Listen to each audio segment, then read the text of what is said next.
Someone ever tell you the story about a time that included being really drunk, the neighbor's dog, and a jar of peanut butter? Well, I've had that happen to me, and it doesn't make you feel very comfortable. My name is Will Thomas, and tonight I'm going to be talking about self-disclosure. High levels of self-disclosure by a stranger bring about low levels of appropriateness by the receiver. In other words, too much information too early in a relationship can make the receiver of the information feel uncomfortable. I will be discussing disclosure and reciprocity, reactions to excessive self-disclosure, and an alternative explanation for negative response. The title of the article that I picked is called Involvement in a Conversation and Attributions Concerning Excessive Self-Disclosure, written by Jessica Weisel and Paul E. King. The article relates to the course topic of relational development from Chapter 7 of the textbook concerning self-disclosure. In research, the first hypothesis that conversation involving a moderate level of self-disclosure would be perceived as more appropriate than conversations involving a higher level of self-disclosure.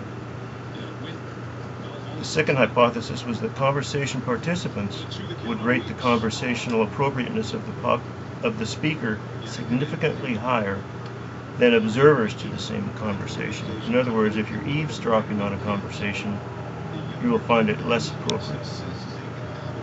The third and final hypothesis was that there would be an interaction between level of self-disclosure and observer participant role in the rating of the conversational appropriateness. Specifically, participants would be much more forgiving of high levels of self-disclosure rating appropriateness. The three hypotheses were assessed using the conversational appropriateness scale, and all three were supported.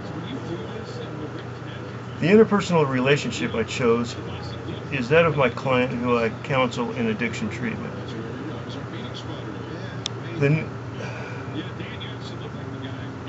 Specifically, at times, I tend to self-disclose more than necessary with him to be appropriate.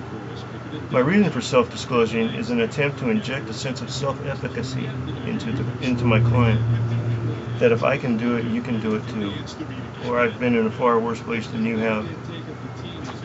You have an easier way out if you chose to take it. The new information I gathered from the article shows that my self-disclosing may often do more harm than good in counseling my clients. The findings of this study support the claim that very high levels of self-disclosure by a stranger lead to less positive ratings of conversational appropriateness. Therefore, if a stranger tells you something about the time with the neighbor's dog and it makes you uncomfortable, it's okay not to reciprocate.